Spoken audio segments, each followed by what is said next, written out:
Hello, everyone. Welcome back to our channel, where we explore the deepest and most terrifying mysteries of the world. Today, we have content that will chill even the bravest among you. We'll dive into true stories and extraordinary events. These are accounts of sinister shadows, malevolent presences, and paranormal encounters that defy all logical explanations. Prepare to hear tales that will shake your mind and heart. From visions of spectral figures to frightening premonitions, escapes, and psychological fears, these episodes will leave you questioning everything you think you know about life and death, and whether we are truly alone, even questioning your own sanity. Story 1: The Island of Dolls. I have always been a skeptic, one of those who laughs at ghost stories and mocks urban legends. I never believed in the supernatural until my visit to the Island of Dolls in Mexico. What happened there left a mark on me forever, and even now, as I recount my experience, I feel a chill run down my spine. It all started when my friends and I decided to visit the famous Isla de las Muñecas, a destination that promised a scary but fun adventure. We arrived at the place in the late afternoon, just as the sunlight was fading, casting unsettling shadows over the landscape. The island, covered with dolls hanging from trees, was a macabre spectacle. The old and mutilated dolls seemed to be watching us with their empty, lifeless eyes. As we got off the boat, an oppressive silence enveloped us. The only sound was the creaking of the dolls swaying in the wind. While exploring the island, we began to hear whispers, like the voices of children laughing and whispering secrets around us. At first, we thought it was just the wind passing through the trees, but soon we realized there was something more. My friends and I separated to take pictures and explore on our own. That's when the atmosphere changed. The air became colder, and a mist began to rise from nowhere, obscuring my vision. Walking alone among the trees, I felt a presence following me. I looked back several times, but there was nothing, or at least nothing I could see. Suddenly, I heard soft footsteps behind me. Fear began to take hold. I quickened my pace, trying to convince myself it was just my imagination. But the footsteps sped up with mine. I stopped and turned abruptly, and at that moment, I saw a doll different from the others. It was new, almost intact, with eyes that gleamed strangely, as if it had a life of its own. I approached cautiously, feeling a mix of curiosity and terror. When I reached out to touch it, I heard a high-pitched, childlike laugh behind me. I turned quickly, but there was no one there. Panic overtook me. I looked back at the doll, and I swear I saw its lips move, murmuring something incomprehensible. I was paralyzed with fear. I ran desperately, trying to find my friends. Along the way, I tripped over a root and fell. When I got up, I realized I was surrounded by dolls. They all seemed to have turned their heads in my direction. Their eyes, now illuminated by a spectral light, followed me wherever I went. I finally found my friends near the boat, and I noticed that everyone was pale and agitated. One of them, Miguel, was in shock, babbling about a little girl he had seen in the forest, a child with black empty eyes who had vanished into thin air. Another friend, Pedro, said he heard his name being called repeatedly, even though he was alone. Without wasting any time, we ran to the boat and left as quickly as possible. On the way back, there was absolute silence. No one dared to talk about what had happened. When we reached the city, we tried to convince ourselves that it was just a trick of the mind, a collective illusion. But the truth was impossible to ignore. Since that day, all of us have suffered from terrible nightmares. We see dolls in our dreams, hear childlike laughter in moments of silence, and feel that dark presence around us. Miguel was the most affected, and to this day, he refuses to talk about the island. He has distanced himself from everyone, and the few who still keep in touch say he spends hours locked in his room, murmuring about the little girl with black eyes. I, who never believed in the supernatural, am now haunted by something I cannot explain. Something on that island messed with our minds, and despite trying to forget, the fear and mystery remain. The Island of Dolls is not just a macabre tourist spot. It is a portal to the inexplicable, where fear becomes tangible and the supernatural becomes real. Story 2: The Executioner's Courtyard in Portugal. Hidden among the narrow streets of Alfama, in Lisbon, there is a small alley between buildings that leads to a tiny courtyard full of plants. It's a typically Portuguese site, with clothes hanging to dry and the routine of everyday life framed by ancient architecture. However, this courtyard hides a dark secret. It was the home of Luís Antônio Alves dos Santos, the last executioner of Portugal, during the 19th century. I was never much of a believer in ghost stories or supernatural events. To me, the world was quite simple and explainable. That was until my visit to the executioner's courtyard. It was an experience that left me traumatized and questioning reality. It all started when I decided to take a historical tour of Alfama with some friends. We were exploring the alleys and courtyards, fascinated by the history and culture of the place. The tour guide, an old man with an enigmatic air, told us about the executioner's courtyard and the story of Portugal's last executioner. Driven by curiosity and the desire to feel a bit of the country's macabre history, we decided to visit the place. We arrived at the courtyard at dusk, just as the sunlight began to fade and the shadows lengthened. The place seemed normal, almost welcoming, but there was a strange feeling in the air. A tension that I couldn't explain. As the guide told us more about Luís Antônio Alves dos Santos, I felt a chill down my spine. He spoke about how the executioner lived there, isolated and feared by all, carrying the burden of the executions he performed. After the story, the guide left us to explore the courtyard on our own. I decided to break away from the group and explore one of the narrow alleys surrounding the courtyard. That's when I started to hear whispers. At first, I thought they were residents talking, but the sounds were indecipherable, like murmurs in a forgotten language. As I ventured deeper into the alley, the whispers intensified, turning into anguished moans. The temperature dropped drastically, and a thin mist began to form around me. Fear began to take over, but my morbid curiosity kept me from turning back. As I rounded a corner, I saw a shadow move quickly. With my heart racing, I followed the shadow to an old iron gate. As I pushed it open, I felt a supernatural resistance, but managed to get it open. Inside, there was a small, abandoned garden. In the center, a twisted tree with a rope hanging from it, swinging gently despite the lack of wind. The air was heavy with an oppressive energy. Suddenly, I felt a cold hand touch my shoulder. I turned sharply, but no one was there. Panic consumed me, and I began to run back to the main courtyard. When I arrived, I found my friends, but something was wrong. They were frozen, staring at one of the windows of the old buildings. When I looked where they were looking, I saw a ghostly pale face with eyes that seemed to look directly into my soul. Desperate, I started yelling and shaking them, trying to snap them out of it. Finally, one by one, they began to blink and move again, as if waking from a trance.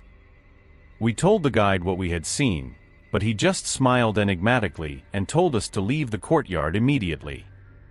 We returned to the hotel in silence, each lost in our thoughts. In the following days, all of us experienced horrible nightmares. We dreamt of the face in the window, of whispers and moans, and of the cold hand that seemed to pull us into the darkness.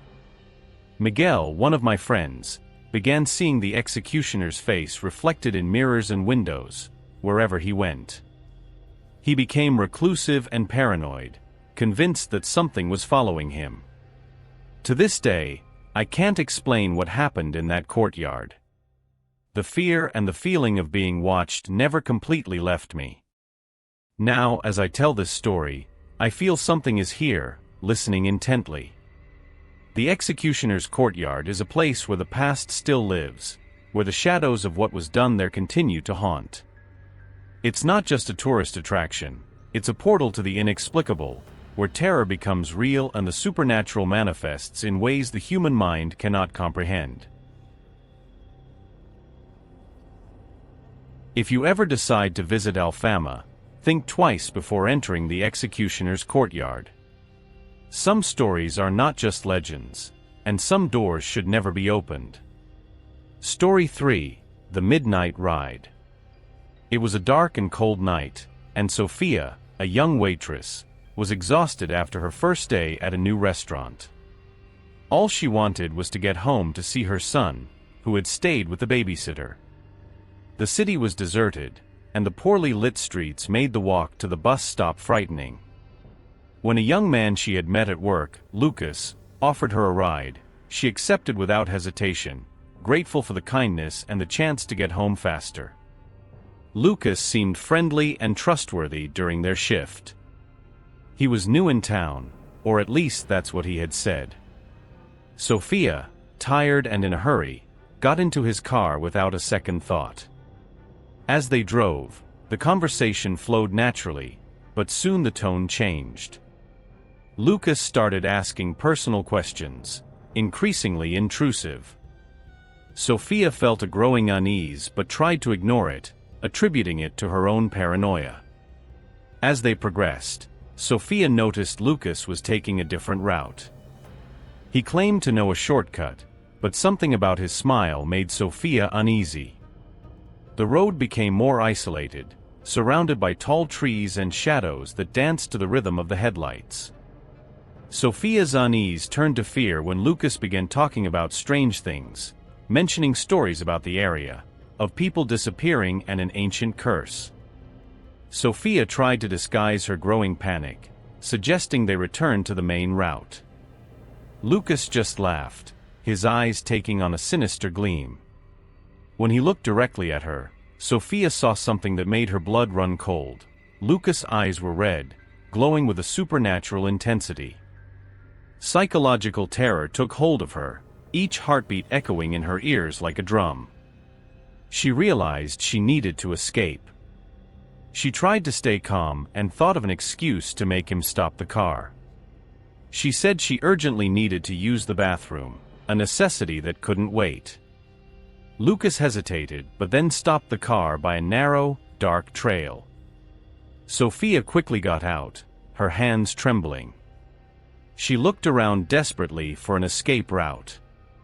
As she walked towards the bushes, she heard Lucas get out of the car and call her name, his voice now carrying a veiled threat.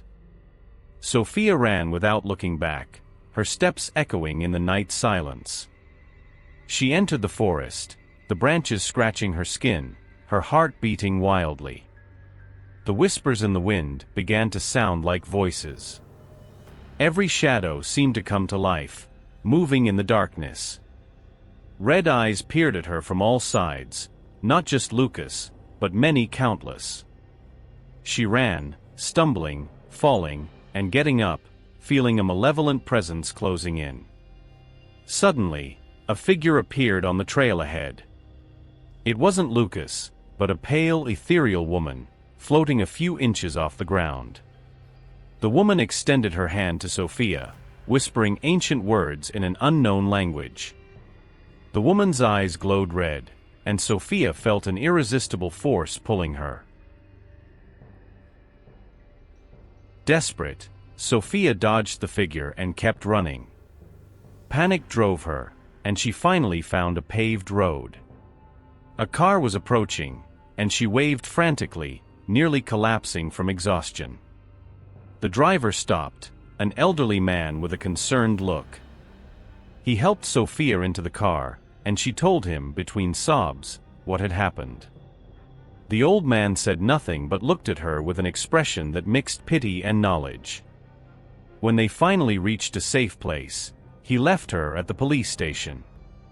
Before leaving, the old man turned to her and said, "You were lucky. Not everyone escapes." Sophia tried to explain everything to the police, but her story seemed unbelievable.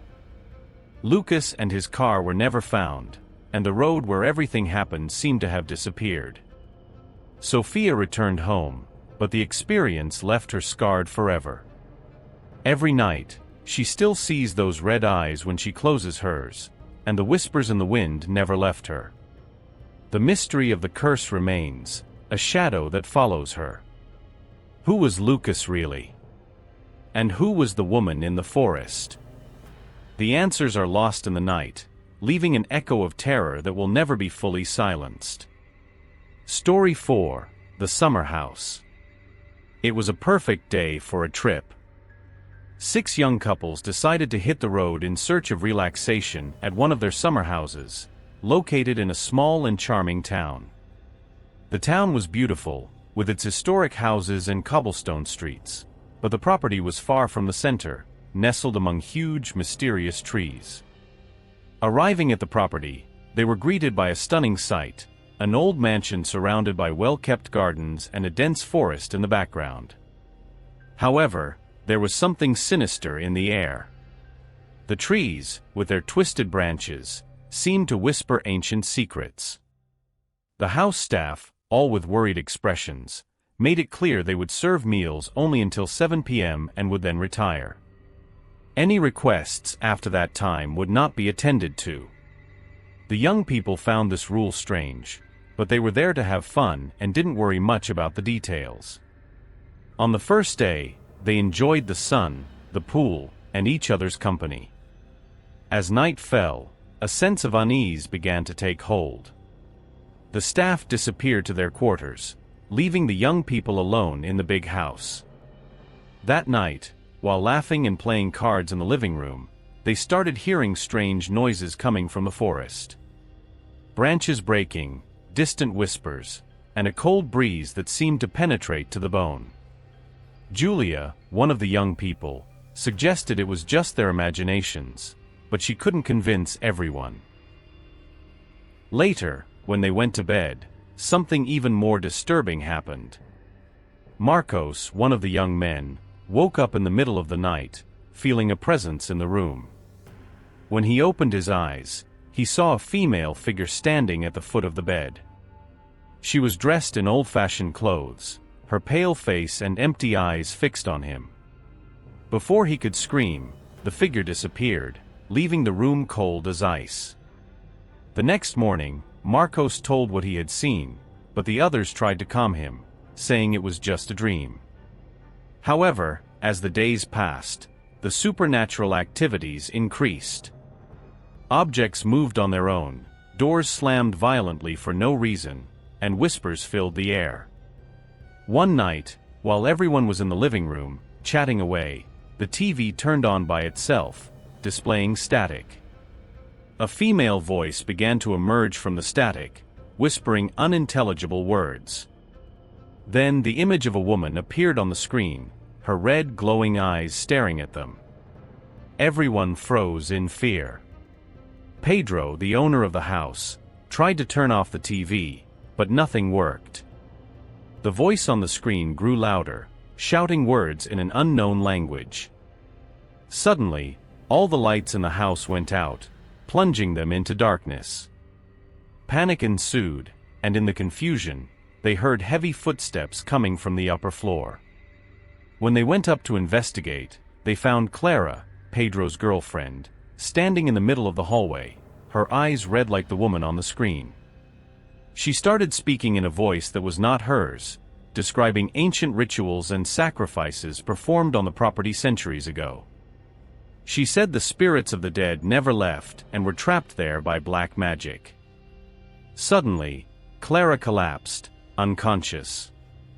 When she woke up, she remembered nothing of what had happened. Terrified, the young people decided to leave the house immediately. However, when they tried to leave, they discovered all the cars had dead batteries, despite being checked and filled up the day before. Trapped and terrified, they decided to spend the last night together in the main hall. They prayed for the dawn to bring some relief. During the night, they heard children's laughter echoing through the halls, shadows dancing on the walls, and the sound of heavy footsteps, as if something enormous and invisible was moving among them. The next morning, the staff found the young people huddled in the hall, pale and trembling with fear. They all left the property immediately, vowing never to return. The staff's accounts confirmed that this wasn't the first time strange things had happened there. The house, a place of ancient black magic rituals, remained haunted by the spirits of those who had been sacrificed. To this day, no one knows exactly what happened that night. Some say the young people were marked by an ancient curse, others believe they were just victims of their own imagination. But everyone agrees on one thing: the summer house hides dark secrets, and those who dare to enter must be prepared to face the inexplicable. Story 5: The Cursed Morgue. Mateus always dreamed of his first job, but never imagined he would end up working in a morgue. The opportunity came suddenly, and despite the warnings about the place, he accepted the challenge. The morgue was located in the basement of an old hospital, accessible only by an elevator that descended several floors to an isolated place where only authorized personnel could enter. On his first day, Mateus felt a chill down his spine as he descended in the elevator. The doors opened to a gloomy corridor, lit by flickering fluorescent lights. The air was heavy, laden with a metallic smell. The walls, a faded gray, seemed to absorb any trace of life or joy. He was introduced to his colleagues and briefed on his duties. Everything seemed routine, but the feeling of discomfort never left. The nights in the morgue were the worst. Mateus heard stories of apparitions and inexplicable noises, but always believed they were just superstitions. However, the first nights were marked by strange sounds, footsteps echoing in empty corridors, whispers coming from the walls, and even the sound of bodies moving in their drawers. One night, something truly frightening happened. The body of a young woman arrived, who, according to the information, had died during a failed exorcism. Curious, Mateus decided to see the body after everyone left the room.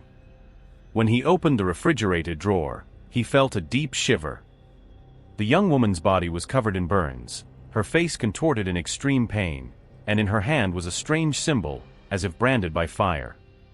Mateus was terrified, his eyes unable to tear away from the woman's threatening and empty stare. He felt something malevolent emanating from the body. With his heart racing, he ran out of the room, leaving the light on and the door ajar. He tried to calm down in the office, but the image of the young woman wouldn't leave his mind. In the middle of the night, the situation became unbearable. The lights started flickering violently. Mateus heard a noise from the corridor, followed by a low, constant moan. Trembling, he left the office and cautiously made his way to the room where the young woman's body was. When he arrived, the drawer was empty, and burnt marks on the cold metal indicated something horrible had happened. Desperate, Mateus ran through the corridors, trying to find help. But the morgue seemed to have come alive. Doors slammed shut on their own, shadows moved on the walls, and whispers echoed around him. Suddenly, he saw the young woman standing at the end of the corridor, her eyes glowing a sinister red. She moved slowly towards him, each step echoing like thunder in his ears.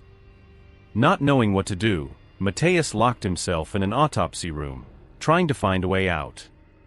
The door rattled, and he could hear the entity's heavy breathing on the other side. Time seemed to drag, and fear paralyzed his thoughts. Suddenly, the room became cold as ice, and Mateus saw his own breath condense in the air. When the door opened slowly, Mateus braced for the worst. The young woman was there, her once vacant expression now full of inhuman fury. She advanced, and Mateus felt a searing pain in his chest, as if something was tearing his very soul. He fainted, and everything went dark. Mateus woke up in the hospital, surrounded by doctors and nurses. They said he was found unconscious in the morgue, with inexplicable marks on his body. They tried to dismiss his story as a nervous breakdown, but Mateus knew the truth. The morgue was cursed, and something much older and more malevolent inhabited that basement. He never returned to the morgue, but the questions remain. Who was the young woman? What really happened during the exorcism? And most importantly, what happened to Mateus that night? Every nightfall, he still feels the dark presence he encountered down there, and the fear never leaves him. The morgue continued to operate, but reports of supernatural events increased. Employees requested transfers, and new hires never lasted long. Mateus' story became an urban legend, a warning to those who dared to descend to the basement. Some say the young woman still walks the corridors, looking for her next victim. Others believe the morgue was built on cursed land, a place of ancient rituals and black magic. The mystery remains, and those who enter never leave the same. In the end, Mateus never found peace. The shadow of that night still haunts him, a constant reminder that some doors should never be opened and some secrets are best left in the dark. Story 6: The Cursed Crossing. It was a cold and foggy night in Tijuana, a border city in Baja California, Mexico. The dense fog enveloped the streets, giving the city a dark and mysterious air. I, a skeptic about the paranormal, heard a story that shook my disbelief. Let me tell you the story of my coworker, whose names and locations I will change to protect privacy. He arrived in Tijuana from Durango, hoping to cross the border into the United States. His stories weren't different from the many I heard here, except for one disturbing detail that happened in Chihuahua. One afternoon, the group he was traveling with was dropped off by a truck driver. They were instructed to walk northeast for a few hours, where they would meet the coyote who would help them cross the border. The journey began around 4 p.m., and after an hour and a half of walking, my colleague began to feel a growing unease.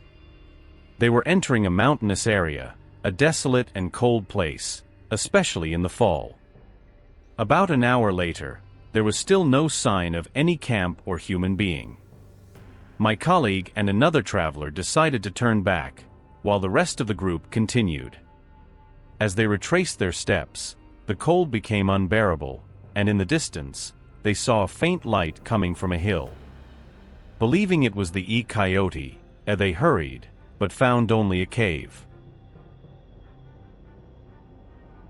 With no options, they decided to spend the night in the cave to protect themselves from the biting cold. My colleague fell asleep quickly, exhausted from the walk and the tension. When he woke up at 6 a.m., he noticed his companion was not there. After minutes of shouting and calling, he felt a presence approaching from the darkness of the cave. He turned and saw his companion, but something was terribly wrong. The man, who was about 30 years old, now looked over 50. His hair was gray, his skin wrinkled and burned, with blisters as if he had been in the sun for hours. Desperate, my colleague woke him up, and together they began to descend the hill. When they reached the road, they managed to get a ride in a hay truck to the nearest village, where they took the man to the only local doctor. The diagnosis was severe malnutrition and dehydration, despite having food and water in their backpacks. Something didn't make sense. Later that day, the companion finally managed to speak. He said he had woken up in the middle of the night and heard voices coming from the back of the cave. Curious, he decided to investigate. As he walked into the darkness, he noticed the cave was larger than it seemed. Inside, he found people dressed in strange clothes, from different eras and places, speaking a language he didn't understand. A tall woman, much taller than him, approached and offered him an apple. When he bit the fruit, he felt excruciating pain and was enveloped by a blinding light. He fell to the ground and heard someone shouting his name. He tried to follow the call and crawled out of the cave. When he finished speaking, my colleague was terrified. The man seemed to have aged supernaturally in just one night. His eyes, once full of life, were now empty and filled with an indescribable terror. The flaccid skin hung like a macabre veil over fragile bones. Days later, my colleague, still in shock, tried to locate the cave, but the landscape seemed to have changed, as if the place had been erased from existence. Every time he approached, he felt watched, as if the very land rejected his presence. Haunted by the incident, he decided to continue his journey west, finally arriving in Tijuana. However, the mystery of the cave and his companion's condition haunted him incessantly. A year later, in an attempt to get answers, my colleague called his travel companion's number. An aged, sorrowful voice answered. It was his mother.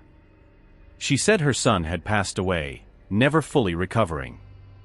His death was slow and agonizing, his body wasting away to look like a child's, his bones weak and fragile like dry twigs, his skin so thin it seemed like paper.